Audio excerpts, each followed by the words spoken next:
And so when that happens, and it's so close, it's November 8th, this is the good news for investors.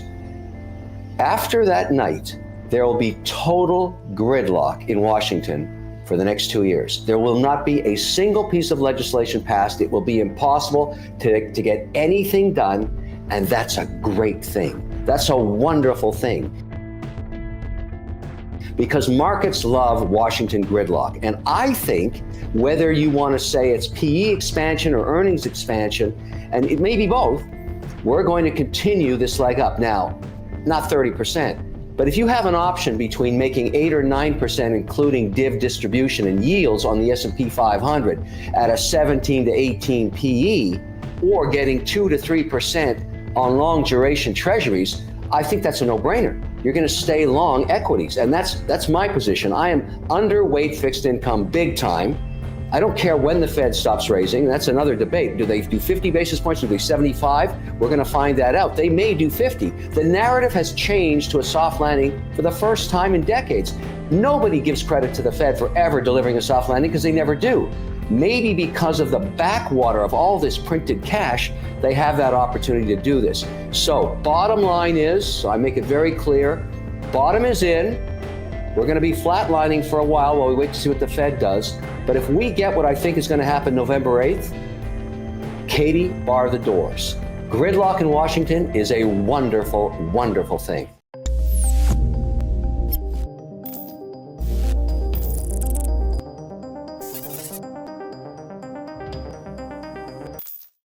After a tough period, cryptocurrencies are now finally trading in green. The global crypto market cap stood at $1.18 trillion, a 0.73% increase over yesterday. The total crypto market volume over the last 24 hours reached $56.85 billion, down 13.01%.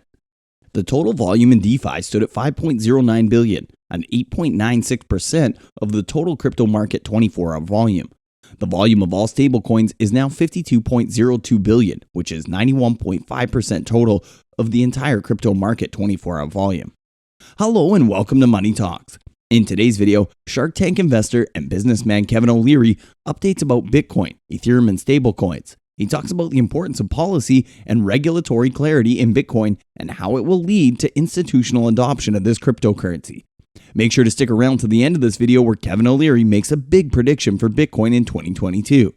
If you like the video, don't forget to give it a thumbs up, subscribe to the channel, and turn on the post notifications. So without wasting any more time, let's dive right into the video. I'm having a hard time with that because when I talk to sovereign wealth, I don't care if it's Norway or the UAE or Saudi, they want Bitcoin. They have not got to the analysis that we've just gone through. They want the proxy of Bitcoin, and they want that volatility. I think for financial services, I agree that gas fees are a joke. That's the problem. This will help solve for it. But if that becomes the default platform for other digital assets, that will help. But in the immediate term, the demand is for 1 to 3% of a portfolio, a standard. These sovereign wealth portfolios look like this: no more than 20% in any one sector, no more than 5% in any one name. So you're never going to find, Boeing or Bank of America more than 5% in a $900 billion fund. All the indexers know that. It's a really standard format. When you ask them, if you could buy a digital asset, which one would it be and what allocation? It's about 50 basis points on the low end, up to 300 basis points on the high end. And 99% of the time, they say Bitcoin. That's all they know. And so it's going to take a while for that demand to come. And I think it would be number two. And they certainly like USDC and they love Solana and Polygon. You go down the list based on market cap. I get it. But right now, if we had policy on Bitcoin, I swear to you, the price would be $60,000 in 2 weeks. Bitcoin spiked through $25,000 for the first time in months on August 14th. But traders refused to take any chances on a bull run. The move took the crypto to a new personal best since June 13th, erasing more of the losses seen that day in what remains a significant BTC price correction. Analyzing the market setup, however, familiar bearish tones remained. According to Kevin O'Leary, if the policy gets the nod in September, it will give a strong indication to the market that the door is open to a logjam in policymaking.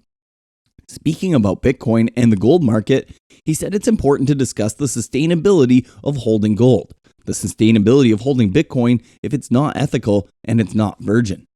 The big opportunity, the mega opportunity for Bitcoin, and why I stay long and why I continue to allocate to Bitcoin is when we get policy and institutions can allocate to it, sovereign wealth and pension institutions, they'll probably put 50 basis points, which is half 1%, up to 1% in Bitcoin. And that's where you're going to break out of this range. I have a slightly different view of what is occurring here. I've lived through many cycles, obviously, as everybody has on this call.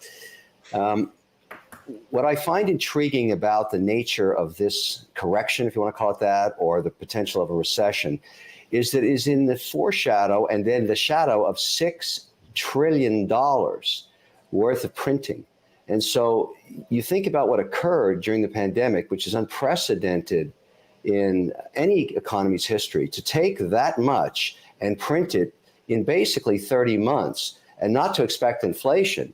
Well, of course, that's why we have what we have right now, a 40-year new high in inflation. But at the same time, if you could figure out the printing presses were going to stop, you would be forecasting a new leg up. And here's my thinking on this. There's two bills right now in front of Congress. And so one is a watered down version of Build Back Better. They're calling it anti-inflation, but everybody knows is a joke. This is very inflationary, but it's a spend over 10 years. So that's one attribute of more printing, which would maintain an inflationary stance and, of course, keep the Fed raising rates, which is not good for equities. And then there's this interesting situation in the chip bill where we're going to spend billions of dollars. It's, again, free money from a helicopter going into the Midwest to try and catch up with what's happened in our lack of ability to manufacture semiconductors. Now, cut it to what it is. It means that management, the Intels of the world, the AMDs, they made a mistake. They moved all their production offshore decades ago. Took the U.S. down from 32% of manufacturing down to less than 10. Now they got to bring it home. We're going to print money to make that happen. That also is inflationary. And you can sell it as something as a defense to the U.S., but basically you're supporting idiot management. That's basically what happened. You're picking a sector. Taxpayers are not getting anything from it other than just to give their tax dollars away to idiot management. And I don't mean disrespectfully, but there's management that can execute and foresees the future, and that's why they're good managers. And then there's idiot managers. So you could say many idiot managers guided manufacturing out. And why I bring this up towards determining the future of the market is every midterm election, and this starts in about 2 weeks, okay? It's November 8th, by midnight, November 8th. And this is my thinking as an equity participant. And I don't think a lot of people think this through. You've got a situation now where normally any incumbent, you don't have to get into politics, doesn't matter. It doesn't matter what party's in power, they lose seats in the midterm. That happens 100% of the time. There's fatigue, people are tired, they want to make changes, and it's happening on a regional level. This time, though, in my view, there's at least a 50-50 chance that both the House and the Senate flip to the other party. I don't even want to get into politics, but the point is there's a lot of unhappy campers in America today based on inflation around food and energy. They're really pissed. Leary states that despite the huge losses, the worst is yet to come. He believes there will continue to be tremendous selling pressure, and this will trigger total panic among investors, and more weak crypto companies run by idiot managers will be weeded out. Leary believes that only after a real big event will the crypto market hit bottom and the industry will begin to swing back toward stronger firms and clearer regulations. They're adding a 1% tax to stock buybacks. Why would you do that? Why would you do that? Then they put a 15% minimum corporate tax in the U.S., an idea floated by Yellen all around the world. Nobody followed her. Now the U.S. is less competitive. The politicians damage bull markets. They've never run businesses. They have no idea what they're doing. They're just throwing this stuff out there to raise money. I don't want to be a cynic, but it's a fact. They have no idea. And so they put these crazy policies in place. The more you keep chipping away with stupid policy, the more damage you do long term to your economy. Now, this 15% minimum tax does not help equities. It doesn't. It's just going to have companies contort and try and figure out how to get around it. Bottom line. The IRS 88,000 more agents, that's just going to hassle small businesses in America. Not a good thing. So bad policy. The whole point is when you have a situation where Washington can move policy, more than 50% of it is bad policy. When you have total gridlock, they can't do anything. They can't damage anything. Listen, it's important to have government for many different services, but not for making economic policy. They're really bad at it. So that's why I point out, once you shut down the policy machine, markets get to move back up. Leary states this big event could be one of the largest crypto players going belly up. He believes this is still to come, and while he doesn't know who it may be, it's going to be because of leverage, some kind of relationship and a counterparty holding that they have not disclosed. I want to weigh in on the bond discussion because it's a good one. And I think in terms of allocation and distribution of your own portfolio, I don't care who you are, there is a place for fixed income. Now, we run a pretty big fixed income desk here. We look at all credits, right from treasuries and govies all the way over to factoring for retailers. And the challenge we're having right now in pricing in risk is in a bond situation, if you get it wrong, you have to wait a decade to get your principal back. That's not a good outcome. And you could go shorter duration. But what's bothering me as a bond guy, that's how I started my career, is what BlackRock is doing right now. Instead of buying fixed income, and remember, they're trying to put to work billions every week, they're buying U.S. apartment buildings instead. They're reallocating away from an actual bond, a covenanted instrument, and they're buying fixed income based on distributions of rent. Because they're that's yield. Not a good sign. He bases this on a history of other investment asset classes. I go back again to other asset classes that I've invested in for decades.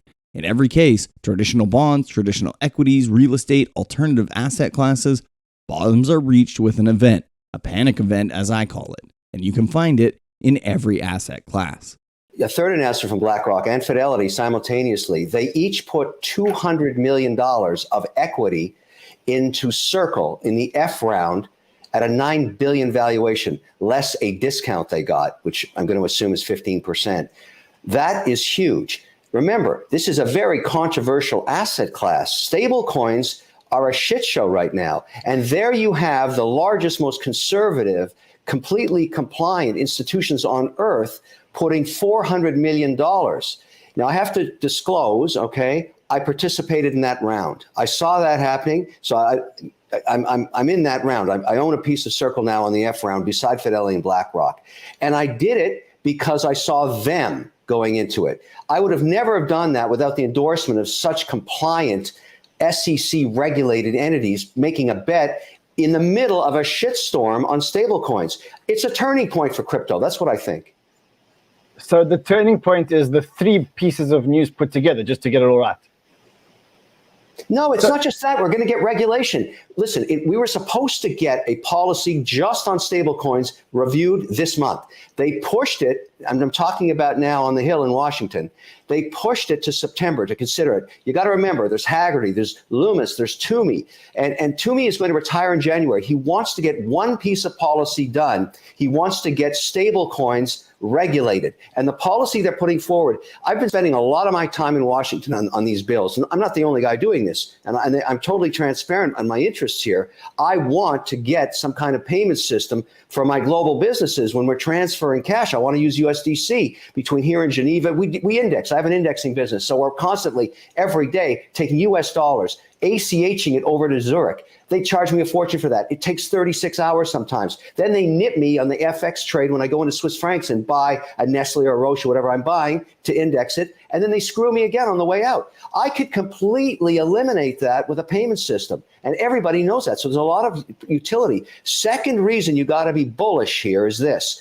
Both sides are supporting this, Dems and Republicans, because it makes the dollar, if you get a U.S. stablecoin policy in place, it makes it the default payment system of the earth. Not the Swiss franc, not the euro, not the British pound, not the Chinese yuan, the U.S. dollar. So this is coming back to the House on the floor in September. So do you agree with Kevin O'Leary that we should get policy on Bitcoin? Tell us in the comments. Also, don't forget to like and subscribe. We'll see you soon with the next video, and thanks so much for watching.